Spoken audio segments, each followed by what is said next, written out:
Let's see what's inside. Oh, look at that. Looks like we got some fancy caviar in there. Hey guys, this is Steve from Rockstar Eater, and in today's video, I'm going to be checking out one of the most acclaimed Japanese restaurants in all of Los Angeles. I'm here at Asakura. This is a kaiseki restaurant that started in Tokyo, Japan. It has won a Michelin star. In fact, it's been on Michelin Guide for 10 years in a row. And now they have a US location here in West LA. I am super excited for this. So I got my 5 o'clock reservation. I'm gonna go in and show you everything that's part of this course meal so that you know what to expect if you're looking for a really great Japanese fine dining restaurant in LA. And also, if you're new to this channel, take a moment right now to hit that subscribe button, as well as the notification bell. More of these awesome food videos coming your way. And with that being said, let the Japanese fine dining begin.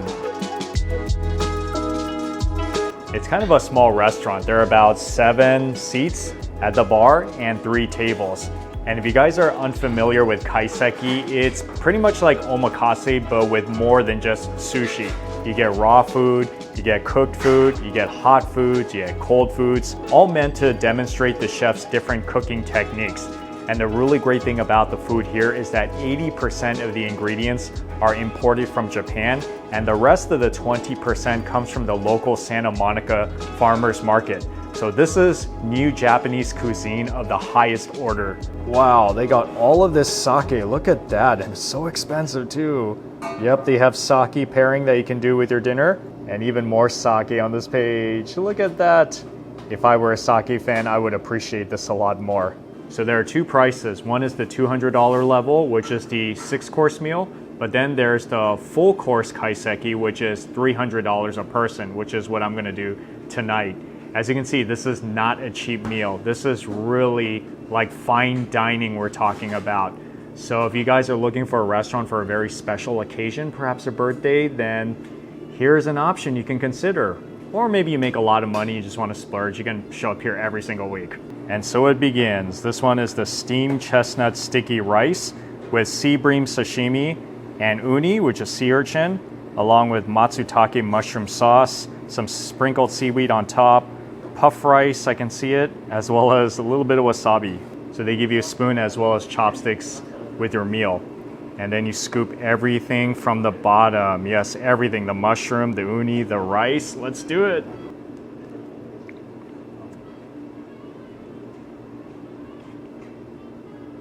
That's a really comforting first bite. It's so warm, like you can taste everything, the fish, as well as the uni, which is rich tasting and melts in your mouth, and you even taste the rice, which has that chestnut flavor, the mushroom flavor in there as well, like so much depth of flavor going on in your mouth. Oh yeah, this is a really good starter.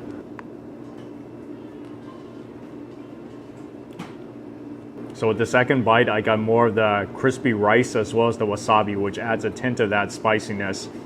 So now it almost tastes like, kind of like a uni sashimi over some sticky rice that has like that little mushroom gravy that's over it. Oh, this is really good stuff. I'm not sure what that is so far, but I will know in just a bit.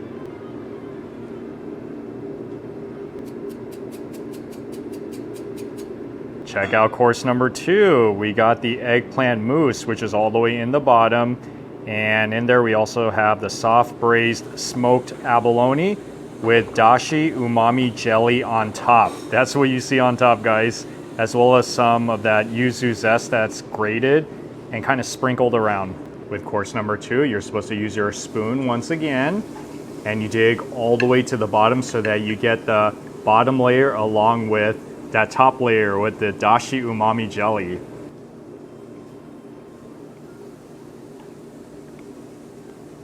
I don't think I've ever had an eggplant dish like that before. So yes, I do taste the creaminess and the richness of the eggplant, which kind of has a curry flavor.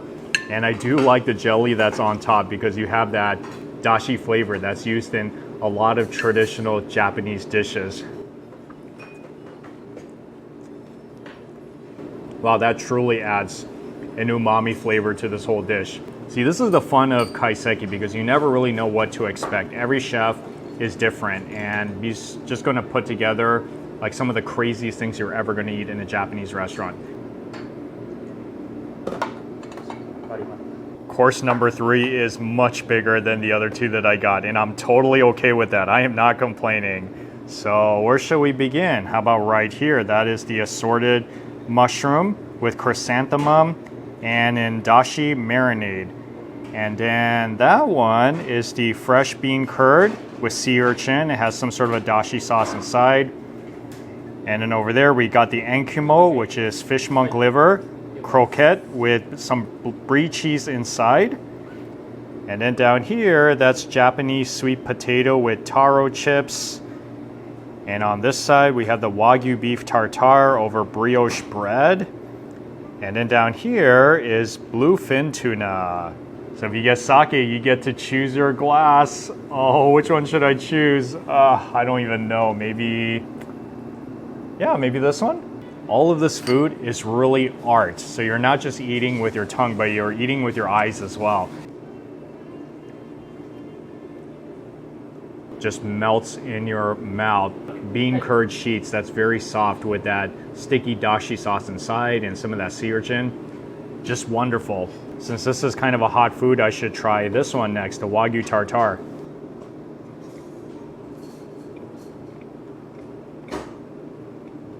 What can I really say? It's like really nice and rich tasting, kind of buttery, and the bread itself, spongy soft, really good. That would make for such a good appetizer in a Japanese restaurant. Let's try some of that assorted mushrooms with the chrysanthemum.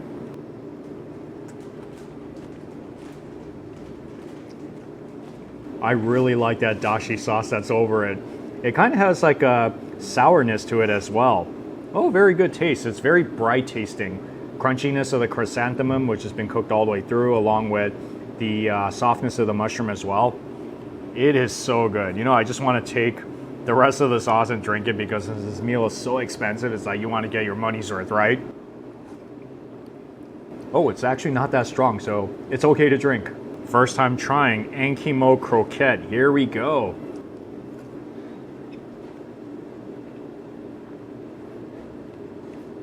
Okay, with monkfish liver, I've had it in some sushi restaurants where it was just like so-so, but this one, it's very clean tasting and it melts in your mouth and it has like a richness to it too.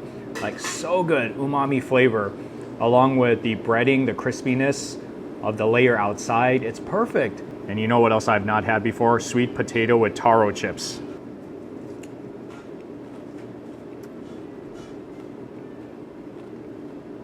That is like one of the best Japanese sweet potatoes I've ever had. Nice tasting. It's almost like eating a brown sugar sweet potato. It has like such a rich sweetness to it, and it pairs so good with those taro chips.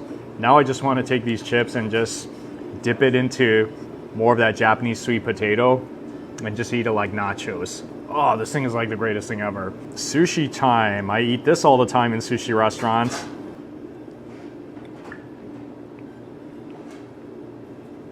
This thing tastes like it came from like one of those Michelin star sushi restaurants. Just so fatty and rich tasting, it melts in your mouth, so full of flavor. Even the sushi, they do very good here. I mean, why not? It's a kaiseki restaurant, so everything is supposed to taste good here.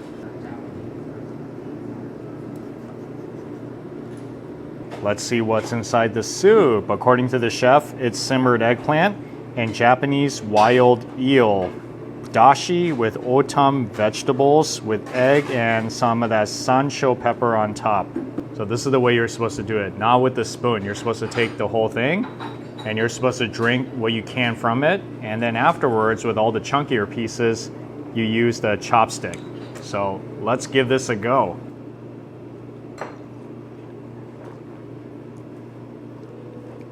That thing is very hot, so you have to be careful. Kind of light tasting, almost like a vegetable stock it tastes like. And like I said, you use your chopsticks and you're supposed to just, I guess, shove everything in your mouth, almost like, you know, in a Chinese restaurant. Oh man, I love that eel and that eggplant. Wow, this is really such a comforting soup. Yeah, you don't find soups like this that often, even in Japanese restaurants. Like I only find these kind of soups whenever I go to more of those high-end Japanese restaurants. So that's why I always get so excited for it.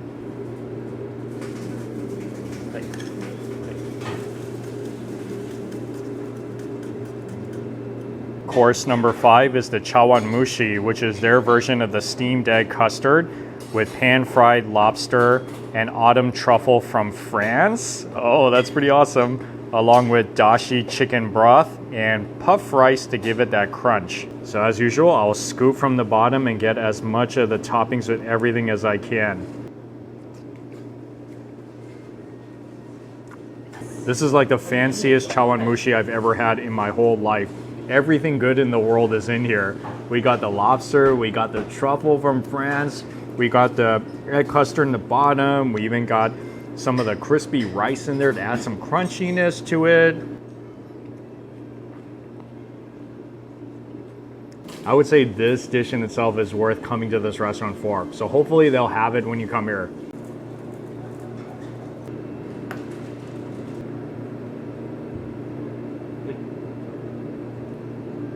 This one is course number 6, the homemade grilled sesame tofu with miso sesame sauce on the bottom, with ground sesame on top, and soybean powder and a little bit of wasabi. First time trying grilled sesame tofu, and the crazy thing is that this is not your usual tofu made from soybean. It's made from kuzu starch.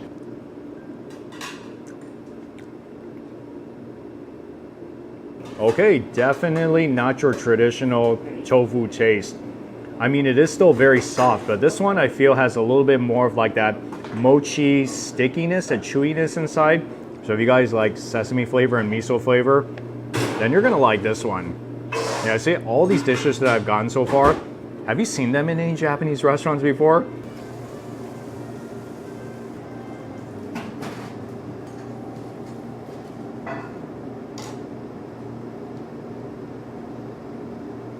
Course number 7 is the smoked caviar noodle, and they don't use the pasta. It looks like with this one it's ramen. So inside we got cucumber with the celery, and like I said, on top is the caviar, the smoked osetra caviar. How fancy. The chef recommends that you try some of the caviar first before you mix it into the noodles. Very rich tasting. That is like sea butter in your mouth. I've had osetra caviar before, but first time in a kaiseki restaurant. Get a lot of that noodles with the caviar. Now this is the way you wish you can eat ramen at home, right?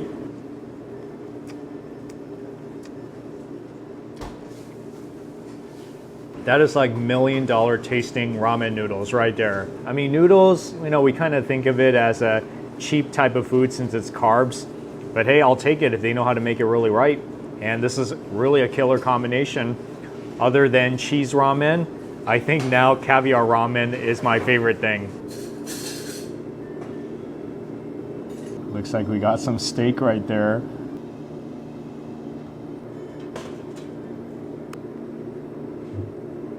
And course number 8 is the main entree, and what a way to end. Look at that, A5 Wagyu tenderloin with parsnip puree that's in the bottom. It kind of looks like mashed potatoes. And we got black garlic sauce that's all over, along with that garlic and scallion fries on top, as they call it. Maybe I'll start off by trying some of that parsnip puree with that black garlic sauce. That has amazing flavor. Now I just want to get a spoon and eat like a lot of that. The parsnip puree, it has the consistency of mashed potatoes. It's whipped, it's creamy, but it has like kind of a sweetness to it. And then you get the black garlic flavor as well, which adds an interesting touch to this whole dish so far. But the steak, oh man, A5, every time I hear that, I get so excited.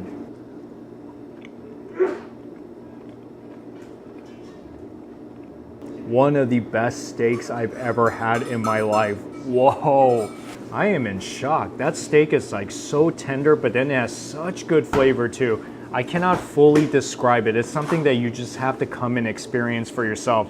Everything else I had before this were so enjoyable in their own ways, but this one, I mean, even that puree in the bottom is so excellent. But the steak, I'm telling you, this in itself is worth the visit here. It is mind-blowing. Whoa, what is this? Okay, it's like a pot of rice in there with truffle shavings on top. Oh, that's crazy. And in addition to the main entree steak, we got this one. Such a nice set. I like it. That is the truffle clay pot rice. In here we got the egg yolk sauce, and then we also got pickle condiments, as well as miso soup and hojicha. Maybe I'll try some of these pickles first. Yep. Kind of tastes like the way it sounds. It is a little bit chilled. It is crunchy. Also kind of briny as well. I mean, not like overpowering. I think it's perfect. Compared to the other dishes, I mean, I wouldn't say it's spectacular, but you know, it's just something good to munch on. So the way you're supposed to do your miso soup, both hands without the spoon.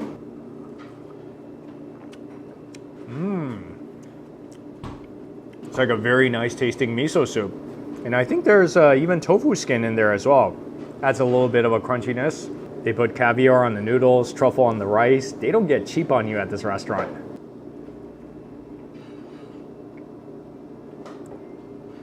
That is like the fanciest rice I've ever had. You get the flavor of the truffle along with the sticky glutinous texture of the rice, which is like so comforting. Egg yolk sauce over white rice is like a very traditional Japanese dish. But with the truffle shavings on top, I feel like this is something that you would eat every morning if you're a millionaire in Japan. This one is the signature dessert, which they've been serving since the opening of their original location in Tokyo, the white coffee blanc mange, which is like kind of like a French pina colada.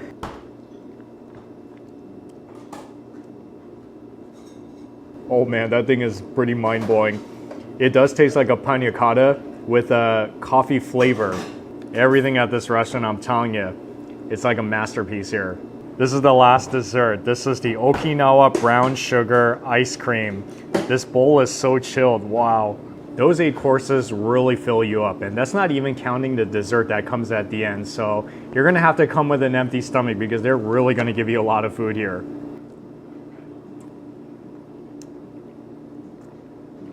Ice cream, I feel, is always a perfect way to end a meal. It's like if you don't know what else to serve, just serve them ice cream. And here's an ice cream I've never had before, brown sugar flavored. Yeah, it's pretty good. I mean, I would have been fine even with green tea ice cream, but it's all right, trying something new tonight. La Bombance in Tokyo is the original location. So if you are there, then for sure, you gotta try that Michelin star restaurant. But I heard that the food here is kind of different because it's a little bit more traditional or authentic Japanese, whereas the one in Tokyo is a lot more fusion. So if you're really into Japanese flavors, then you gotta come to this location. This is by far the best Japanese meal I've had this year in LA. And be sure to get your reservations because that's really the only way you're gonna come in here. So yeah, call in, get the reservations, and check out this food because it really is some of the best Japanese food you're gonna have anywhere in LA. So I'm just gonna finish up on the rest of this ice cream and then I'm on my way home. But thank you so much for watching and I'll see you all in the next food adventure.